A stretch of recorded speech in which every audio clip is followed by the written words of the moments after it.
And some people say that Phillip is a bad luck. It's not bad luck. People are deliberately out there trying to undermine my achievements.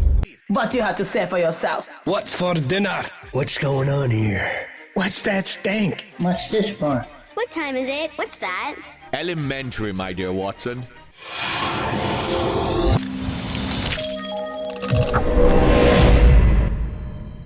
Welcome back to Watson's World. You know, people, most Jamaicans often joke about Jamaica not being a real place. And the developments that we have seen in the last few months surrounding abductions and killings in Jamaica is quite alarming.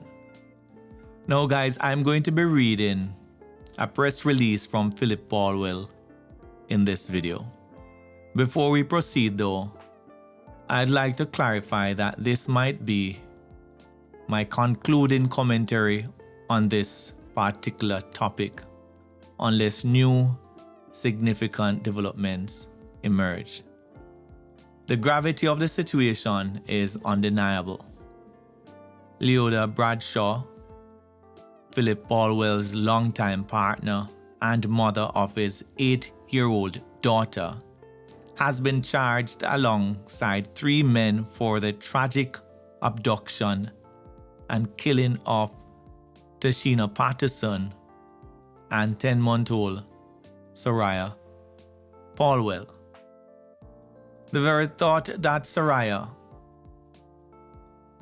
was an infant fathered by Phillip Paulwell with Toshyna adds another layer of sadness to this case. In my last video, I was heartened by the overwhelming feedback from you all. Your diverse opinions, whether in agreement or disagreement, are what makes this platform vibrant. Some felt that I was casting aspersions on Mr. Paulwell, drawing conclusions from his past to judge his present. Let me clarify. My intention was never to insinuate guilt. Instead, I aimed to highlight the standard procedures in investigations. Typically, law enforcement examines the immediate circle of the victims, which includes spouses, friends, and family. Yet the swift exclusion of Mr. Paulwell as a suspect, given the circumstances, did raise eyebrows. Was it a hasty decision, or was it influenced by his political stature? Now, I'd like to draw your attention to a crucial aspect of this case: the potential implications of Mr. Paulwell's multiple simultaneous relationships. Such entanglements, while not uncommon in Jamaican culture, can lead to unforeseen and tragic consequences. In this situation, 2 women connected by their association with Mr. Paulwell find themselves in heart-wrenching predicament. One has been brutally taken from this world alongside her innocent infant in a manner most heinous. The other now sits behind bars, awaiting her day in court to face charges of murder. It's imperative to consider how the dynamics of these relationships might have played a role in the circumstances leading to their current unfortunate positions. While I emphasize that I am not implying Mr. Paulwell's guilt, it's essential to foster an environment of critical thinking, especially when considering the historical actions of Jamaican politicians, including Mr. Paulwell. Skepticism in this context isn't unwarranted. Now let's get into the press release by Mr. Paulwell. He states, "The recent weeks have been an emotional whirlwind for me, grappling with the abduction of my daughter and her mother. The depth of my heartbreak is immeasurable, having hoped and prayed for their safe return. The horrid events since last Thursday have shaken me to my core. The thought that someone could cold-bloodedly murder a mother and her innocent child is beyond comprehension.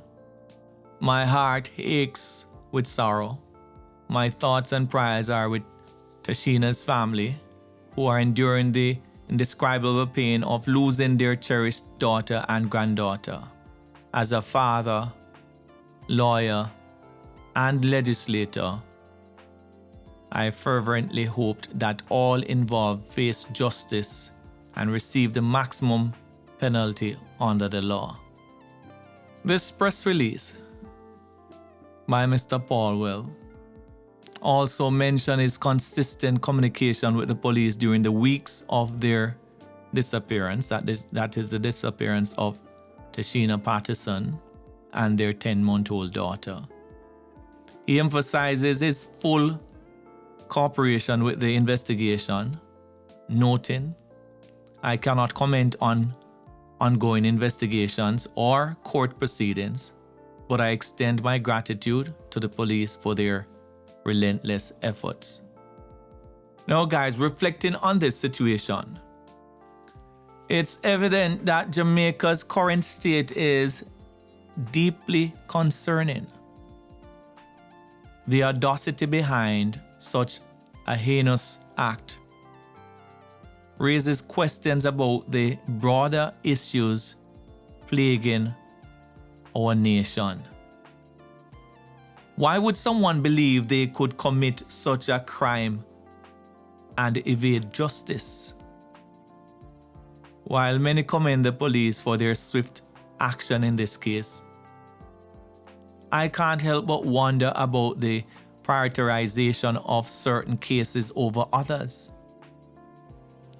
The rapid resolution of this particular case begs the question: was the investigation thorough and comprehensive? Pardon my skepticism, guys. But we have witnessed numerous similar cases that remain unsolved. However, seeing justice serve is always a silver lining for me.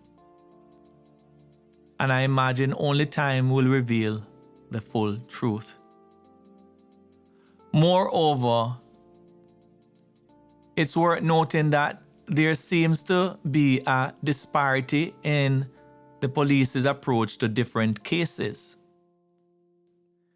It's as if they are lethargic with some investigations and invigorated by others. In my perspective, either the police are indifferent to certain cases, or there is a deeper narrative unfolding behind the scenes of this particular case. Guys, this is where I will wrap up this video. Thank you for joining me. As always, I value your insights, so please leave your comments below. Stay connected with me on X, formerly known as Twitter, Instagram and Facebook at The Noble Cop. For direct communication, you can email me at thenoblecop@gmail.com. Until our next discussion, take care, my wonderful people. Yeah, man.